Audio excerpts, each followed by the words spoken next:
కూటమి సర్కార్ పాలనలో ఏపీలో మహిళలకు రక్షణ లేదని మాజీ మంత్రి ఆర్కే రోజా అన్నారు. రాష్ట్రంలో నేరస్తులకు ఇంత ధైర్యం వచ్చిందంటే ప్రభుత్వం సిగ్గుపడాలి అంటూ ఘాటు విమర్శలు చేశారు. మాజీ మంత్రి రోజా శనివారం తిరుమల శ్రీవారిని దర్శించుకున్నారు. అనంతరం రోజా మీడియాతో మాట్లాడుతూ చాలా బాధాకరంగా ఉంది. ఎందుకంటే ఎక్కడ చూసినా రేపులు, మర్డర్లు అండ్ ఆడపిల్లల కాలేజీ బాత్రూమ్స్లో హిడెన్ కెమెరాలు పెట్టి ఏ విధంగా పైశాచిక ఆనందం పొందుతున్నారో మనం చూస్తున్నాం.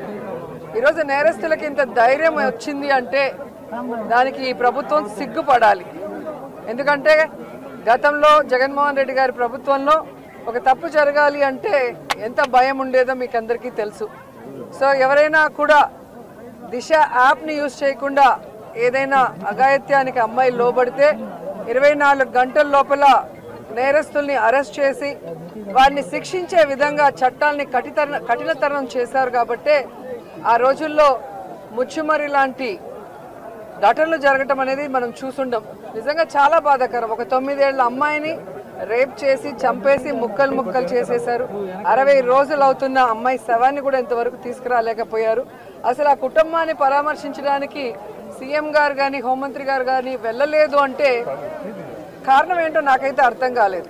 ఎందుకంటే మదనపల్లిలో ఫైల్స్ దగ్ధమయ్యాయి అనగానే డీజీపీ గారిని స్పెషల్ ఫ్లైట్లో పంపించిన వాళ్ళు ఎందుకు ముచ్చుమరికి స్పెషల్ ఫ్లైట్లో డీజీపీ గారిని కానీ లేదా సంబంధిత మంత్రి గారిని ఎందుకు పంపించలేదు నాకు అర్థం కాలేదు. అలాగే నిన్న పేపర్లో చూశాను, గుడ్లవల్లేరు కాలేజీలో బాత్రూమ్స్లో హిడెన్ కెమెరాలు పెట్టారని పిల్లలు వచ్చి ఆడపిల్లలు చెప్తే అసలు అక్కడ ఏం జరగలేదని ఎస్పీ గారు చెప్పడం చాలా దురదృష్టకరం. ఈరోజు 300 మంది పిల్లలు ఈరోజు న్యాయం కావాలంటూ ధర్నా చేస్తుంటే ఇప్పుడు విచారణ చేస్తామని దిగిరావటం అనేది మనమంతా కూడా గమనించాల్సిన విషయం. అలాగే ఈ ప్రభుత్వం వచ్చిన తర్వాత మీరు చూస్తే ర్యాగింగ్ భూతం ఎలా ఎక్కువైందో మనం కళ్ళారా చూస్తున్నాం. నారాయణ కాలేజీలో మెడికల్ విద్యార్థినిని ర్యాగింగ్ చేసి చంపేశారు.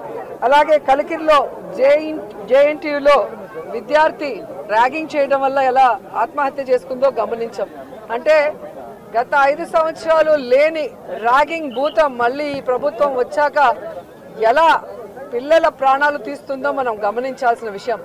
నేను ఈ ప్రభుత్వానికి ఒకటే చెప్పగలను, రెడ్ బుక్ రాజ్యాంగం మీద పెట్టిన దృష్టి ఇంట్రెస్ట్ పక్కన పెట్టి ఆడపిల్లకి రక్షణ కల్పించడంలో, గౌరవాన్ని కల్పించడంలో మీరు ముందుండాలని కూడా వాళ్ళని కోరుకుంటున్నాను.